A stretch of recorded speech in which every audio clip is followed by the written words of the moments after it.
کودکی زخمهای تکراری، کودکی حسرت فراموشی، گریه های غریب تنهایی زیر آوار تلخ خاموشی.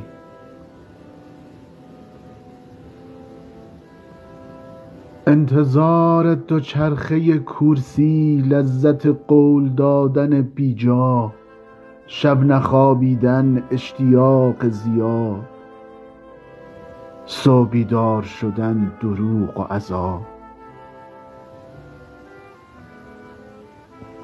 کودکی های های اشک من و کودکی ناز کردن مادر، خستگی از تمام دنیا بود، حسرت یک دوچرخه پنچر.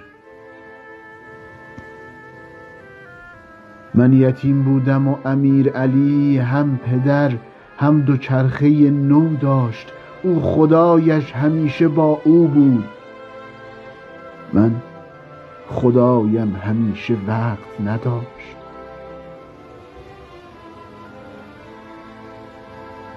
کودکی رفت و در میان سالی، حسرت آن دوچرخه باقی ماند.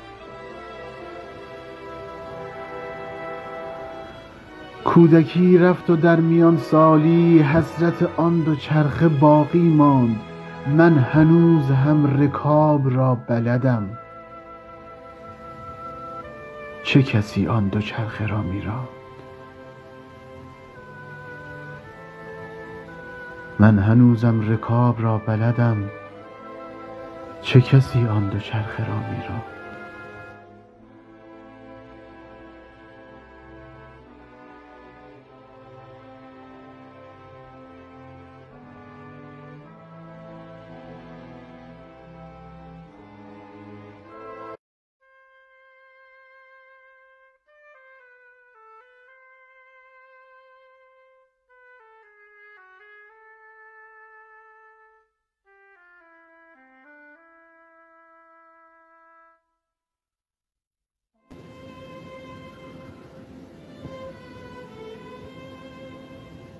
کودکی زخمهای تکراری، کودکی حسرت فراموشی، گریه های غریب تنهایی زیر آوار تلخ خاموشی.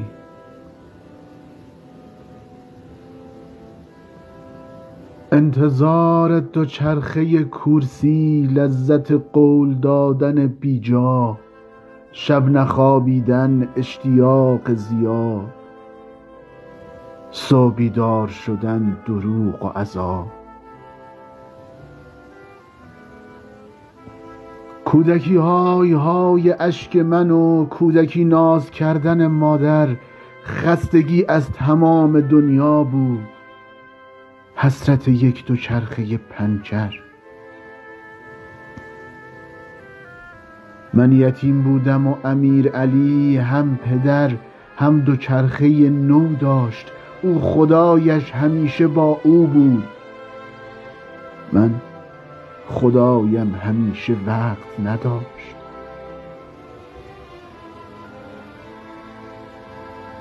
کودکی رفت و در میان سالی، حسرت آن دوچرخه باقی ماند.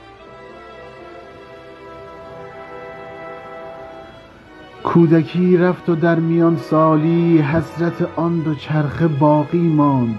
من هنوز هم رکاب را بلدم، چه کسی آن دوچرخه را می‌راند؟ من هنوزم رکاب را بلدم، چه کسی آن دوچرخه را می‌راند؟